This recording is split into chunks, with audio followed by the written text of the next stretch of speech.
नमस्कार विद्यार्थी मित्रांनो, आज आपण इयत्ता 4थी मधील विषय इतिहास पाठ दुसरा संतांची कामगिरी हे पाठ बघणार आहोत. महाराष्ट्रात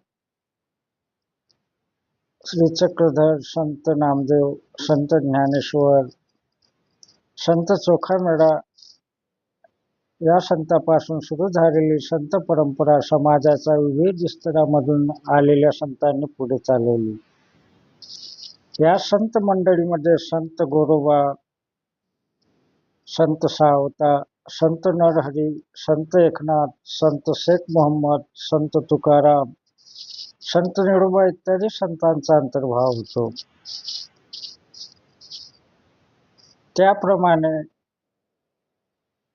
संत जनाबाई, संत येसाबाई, संत निर्मळाबाई, संत कान्होपात्रा आणि संत बहिणाबाई शिवूरकर यांचाही अंतर्भाव होतो. त्यांनी लोकांना दया, अहिंसा, परोपकार, सेवा, समता, बंधुभाव इत्यादी गुणांची शिकवण दिली. कोणी लहान नाही, कोणी मोठा नाही, सगळे सारखे अशी समतेची भावना संतांनी लोकांच्या मनात निर्माण केली. तसेच महाराष्ट्रात समर्थ रामदासांनी आपले कार्य केले.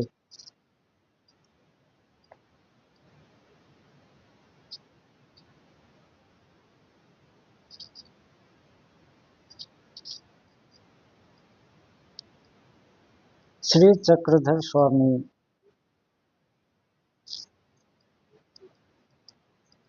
श्री चक्रधर स्वामी मूळ गुजरात मधील एक राजपुत्र वैराग्यवृत्ती धारण करून ते महाराष्ट्रात आले. येथे भ्रमण करत असता त्यांनी समतेचा उपदेश केला. त्यांनी स्त्री पुरुष जातीपाती हे भेदभाव मान्य नव्हते, त्यामुळे त्यांना अनेक स्त्री पुरुष अनुयायी मिळाले.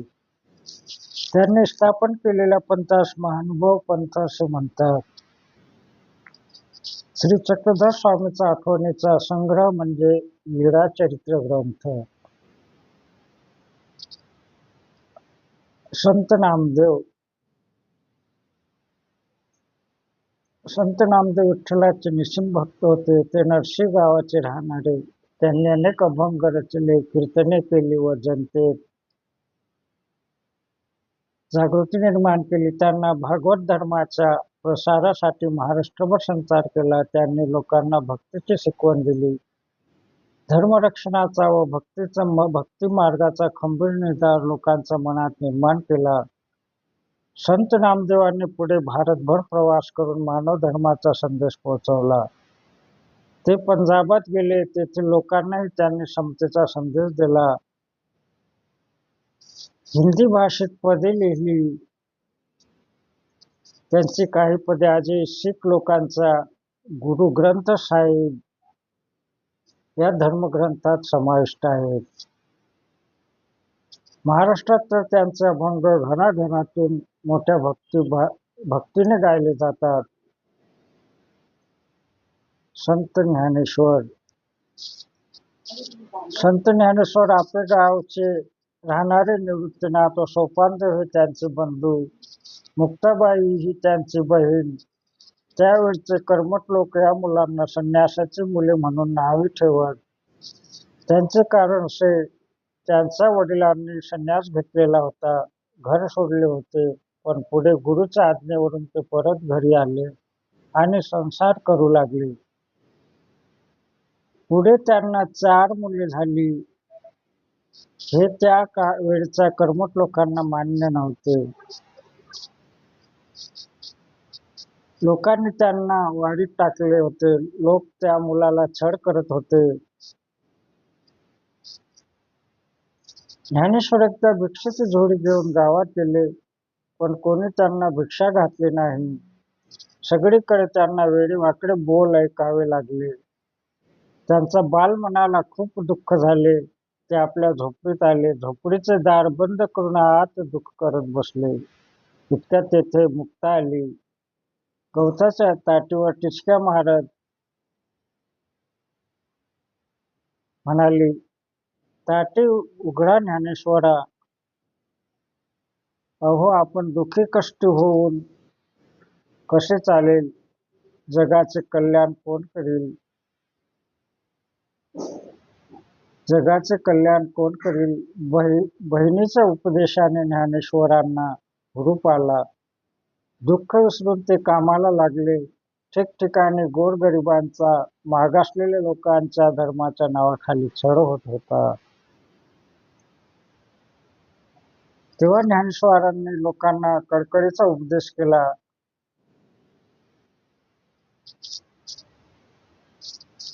ईश्वरवर श्रद्धा ठेवा, सगळ्याशी समतेने वागा, दुःखी माणसांना मदत करा, त्यांचे दुःख नाहीसे करा.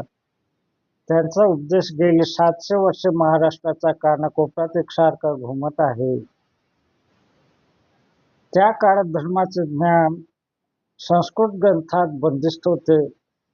त्या काळात धर्माचे ज्ञान संस्कृत काळात बंदिस्त होते.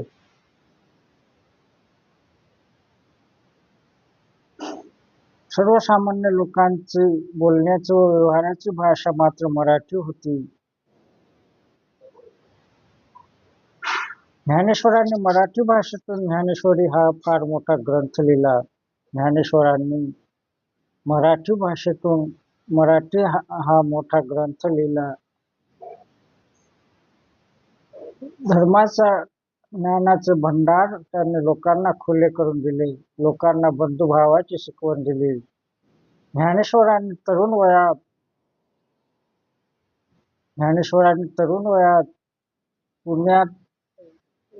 पुण्याजवळ आळंदीत जिवंत समाधी घेतली. आजही लाखो लोक मोठ्या भक्तिभावाने दर साल आषाढी कार्तिकला आळंदी पंढरीला जातात. संत एकनाथ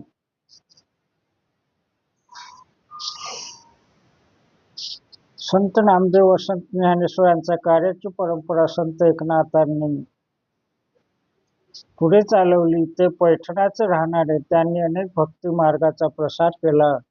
त्यांनी अनेक अभंग, ओव्या व भारुडे लिहिली. कोणतेही उच्च नीच भेदभाव मानू नका असा त्यांनी लोकांना उपदेश केला. भक्तीचा मोठेपणा त्यांनी लोकांना पटवला. गोरगरिबांना, मागासलेल्या लोकांना त्यांनी जवळ केले. इतकेच नाही तर मुक्या प्राण्यांवर देखील त्यांनी दया केली.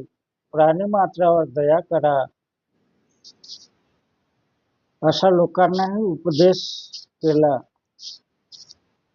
संत एकनाथ जसे बोलत तसे वागत.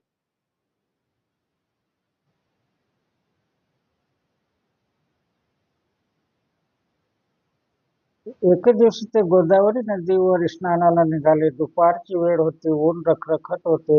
वाळवंट तापले होते. त्या तापलेल्या वाळवंटावर एक पोरके पोर रडत बसले होते. त्याचा रडण्याचा आवाज नाथांच्या कानी आला. त्यांनी त्यांचे आई बाप जवळ आहेत का यासाठी इकडे तिकडे पाहिले. धावत ते त्या मुलाजवळ गेले. त्यांनी ते पोर उचलून कडेवर घेतले. त्यांचे डोळे पुसले. त्याला त्याच्या घरी पोहोचते केले. अशा रीतीने स्वतःच्या आचरणातून एकनाथांनी समतेची व ममतेची भावना मनावर बिंबवली. समतेची व ममतेची भावना मनावर बिंबवली. संत तुकाराम. शिवाजी महाराजांच्या काळात तुकाराम व रामदास संत होऊन गेले. संत तुकाराम हे पुण्याजवळील देहू गावाचे राहणारे. त्यांच्या घरी शेती भाती होती. त्यांचे किराणा मालाचे दुकाने होते. त्यांचे वाडवडील अडल्या नाडल्यांना कर्ज देत. पण तुकारामांनी आपल्या वाटेनीची कर्जखाते इंद्रायणी नदीमध्ये बुडवली. तुकारामांनी आपल्या वाटणीची खाते इंद्रायणी नदीमध्ये बुडवली आणि अनेकांना कर्जमुक्त केले. जवळच्या डोंगरावर जाऊन ते विठ्ठलाचे भजन करत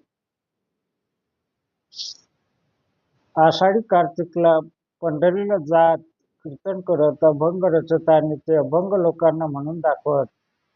हजारो लोक त्यांच्या कीर्तनाला येत. शिवराय सुद्धा त्यांच्या कीर्तनाला जात असत.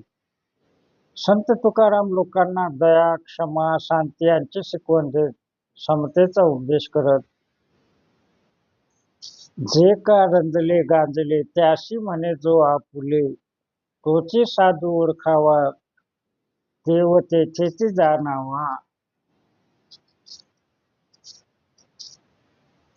हा संदेश त्यांनी लोकांच्या मनावर बिंबवला.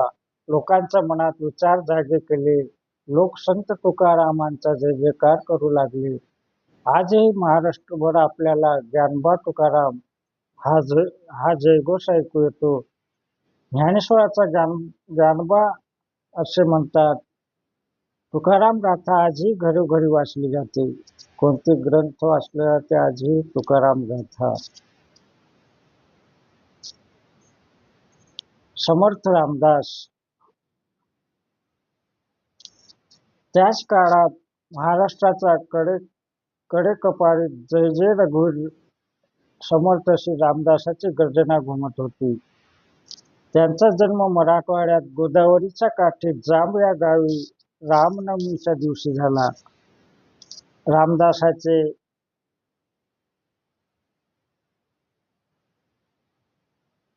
मूळ नाव नारायणपंत. स्वतःला रामाचा दास म्हणू लागले. दासबोध या त्यांच्या ग्रंथातून त्यांनी लोकांना मोलाचा उपदेश केला. तसेच त्यांच्या मनाच्या श्लोकातून त्यांनी लोकांना सद्विचार व सद्वर्तन यांची शिकवण दिली. बलोपासनेसाठी त्यांनी ठिकठिकाणी हनुमानांची मंदिरे उभारली. लोकांना शक्तीची उपासना करण्यास शिकवले. सामर्थ्य आहे चळवळीचे, जो जो करील तयाचे, हा संदेश त्यांनी लोकांना दिला. सामर्थ्य आहे चळवळीचे, जो जो करील तयाचे, हा संदेश त्यांनी लोकांना दिला. रामदासांनी लोकांना संघटना करण्याची व अन्यायाविरुद्ध प्रतिकार करण्याची स्फूर्ती दिली. त्यामुळे त्या काळाच्या लोकांना धीर आला. साधू संतांच्या कार्यामुळे लोकजागृती झाली. धर्माबद्दल आदर वाढला. लोकांच्या मनात आत्मविश्वास निर्माण झाला. संतांच्या कामगिरीची शिवरायांनी स्वराज्य स्थापनेसाठी उपयोग करून घेतला. धन्यवाद. व्हिडिओ आवडला असेल तर लाईक, शेअर, सबस्क्राईब करा.